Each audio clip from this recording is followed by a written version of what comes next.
Cockroach जनता party के आंदोलन में शामिल हुए युवाओं ने आज गोदी मीडिया की धज्जियां उड़ाकर रख दी। देश की चाटुकार मीडिया को लेकर उनका जो गुस्सा जंतर मंतर पर निकला है वो अलग ही लेवल का था। तो गुस्सा मीडिया से भी है, मीडिया से बहुत ज्यादा है। मतलब इतनी दलाल मीडिया पूरी दुनिया में कहीं नहीं होगी जितनी भारत में है। और केवल गोदी मीडिया ही नहीं बल्कि कुछ असामाजिक तत्व भी जो दिन रात हिंदू मुसलमान करके लोगों में जहर बोने का काम करते हैं वो भी कॉकरोचों के इस आंदोलन को बिगाड़ने के लिए शामिल हुए थे। ऐसे में उनका भी तगड़े से और बहुत ही शालीनता से इलाज किया युवाओं ने। युवाओं ने भले ही तगड़ा जवाब दिया हो, नहीं समझने की जरूरत यह है कि इन असामाजिक तत्वों का इस आंदोलन में शामिल होने का प्लान क्या था, वो किस तैयारी से आंदोलन में आए थे। हालात ये थे कि कॉकरोच को मारने वाला जो हिट आता है वो लेकर धरना स्थल पर पहुंचा गया था, वो भी हम आपको दिखाएंगे। साथ ही साथ ये भी कि किस तरीके से छात्रों के साथ साथ उनके परिजनों का भी इस आंदोलन में एक अलग ही अवतार देखने को मिला। अपने कहे के अनुसार 6 जून को जगह जगह से तमाम युवा सुबह से ही जंतर मंतर पर इकट्ठा होना शुरू हो गए थे। ऐसे में बारी आई कॉकरोच जनता पार्टी की नींव रखने वाले अभिजीत दीपके के भारत आने की। एक बार वो तस्वीर देखिए जब अभिजीत दीपके लैंड किए और पूरी सुरक्षा बल तैनात थी। ऐसे में अभिजीत दीपके एक अम्बेडकर जी की एक पुस्तक के साथ एयरपोर्ट के बाहर निकलते हुए देखे गए।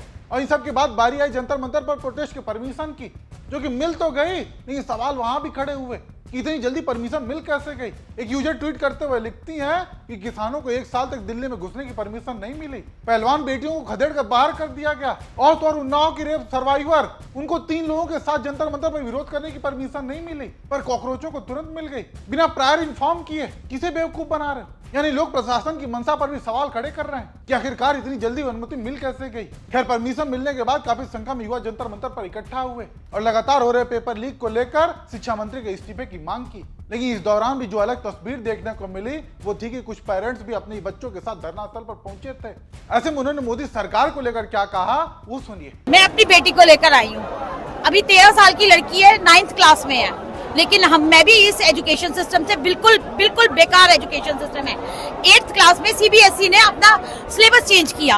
8th क्लास की बुक्स बहुत लेट आई, उसके बाद में 8th क्लास की मैथ्स की सेकंड पार्ट फरवरी में आया और फरवरी लास्ट में मेरे बच्चे का फाइनल एग्जाम था। अगर सीबीएसई करती है, आज भी 9th क्लास में आ गई है लड़की, लेकिन अभी भी इसके पास एसएससी की किताब नहीं है। साइंस की किताब अभी 4 दिन पहले हमने खरीदी है। वो अगर एसएससी वो बुक्स चेंज करती है तो बुक्स अवेलेबल करवाओ ना। बच्चे कैसे पढ़ेंगे? बच्चे पढ़ेंगे नहीं, और जो बच्चे बेचारे पढ़ रहे हैं उनके तुम पेपर लीक करवा रहे हो।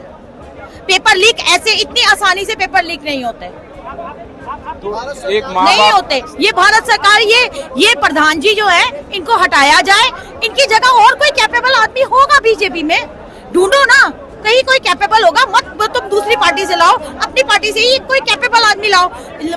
रोज पेपर लीक हो रहे हैं, बच्चे कितनी तैयारी करेंगे? एक माँ के तौर पे आपकी चिंता है कि भविष्य में? बिल्कुल, भविष्य में मेरे बच्चे का तो अभी 4-5 साल बाद नंबर आना है, तब भी मेरे को इसकी चिंता है। मैं आज गर्मी में उसको भी लेकर आई हूँ क्योंकि नहीं, हम नहीं बर्दाश्त कर सकते, नहीं कर सकते। हमारे बच्चे एक बार पेपर इतनी मुश्किल से देते हैं। एक बच्चे का पेपर होता है, पूरा घर उसमें परेशान होता है, पूरा घर उसके साथ लगता है।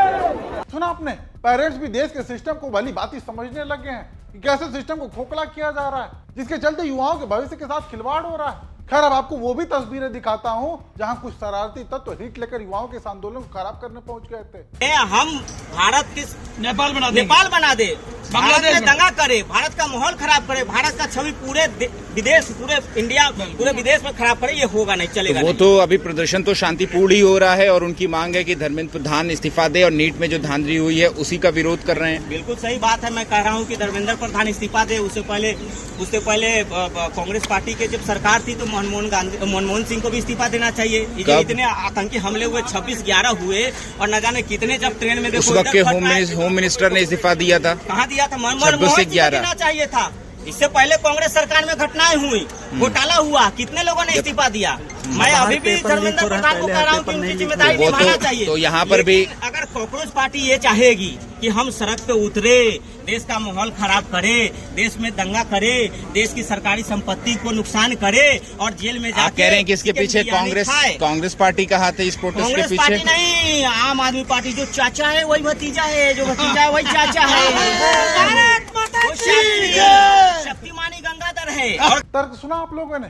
ये लोग इतने ब्रेन वॉश हो चुके हैं कि आज की गलती के लिए भी पिछली सरकारों पर ही दोष मढ़ते हैं। जबकि इनमें इतनी हिम्मत नहीं है सवाल पूछने की कि जब पिछली सरकारों के द्वारा मंत्री जिम्मेदारी और जवाबदेही को समझते हुए इस्तीफे दिया करते थे तो आज मोदी सरकार में क्यों नहीं हो रहा? क्यों आज लगातार पेपर पर पेपर लीक हो रहे हैं? और सबसे बड़ा सवाल कि इन लोगों की मंशा क्या होती है इस आंदोलन में पहुंचने की?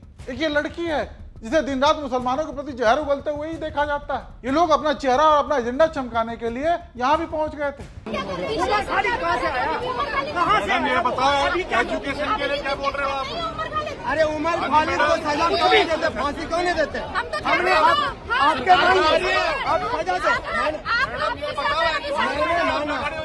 दो। मैंने माना कि उमर खालिद। ऐसी जगहों पर पहुंचकर इन शरारती तत्वों की साफ मंशा होती है फेम पाने की और कुछ न कुछ विवाद पैदा करके माहौल खराब करने की। खैर बात इन सब से बहुत ऊपर की है क्योंकि वीसा है युवाओं के भविष्य का जो लगातार हो रहा है पेपर लीक के चलते हताश है। अब तक 5 से ज्यादा छात्रों ने आत्महत्या कर ली है और इसको लेकर कांग्रेस का छात्र संगठन NSUI वो शुरू से ही पूरे दमखम के साथ कड़ी धूप में सड़कों पर डटा हुआ है। देश के अलग अलग राज्यों में प्रदर्शन कर रहा है। इन तस्वीरों को देखिए, देश के अलग अलग राज्यों की हैं जहां NSUI के कार्यकर्ता छात्रों के हक के लिए पुलिस की लाठियां खा रहे हैं, वाटर कैनन का सामना कर रहे हैं, लेकिन इन्हें मीडिया से पूरी तरह गायब कर दिया गया है। हालांकि फिर भी सराहना करनी होगी NSUI के कार्यकर्ताओं के जज्बे की कि वो रुके नहीं, आज भी पूरे जोश के साथ सड़कों पर लड़ाई लड़ रहे हैं। बाकी बात रही कॉकरोच जनता पार्टी की, तो अब देखना ये होगा कि उसकी आगे की क्या रणनीति है। बाकी आप दर्शकों की भी इस पर क्या राय है कमेंट करके जरूर बताइएगा।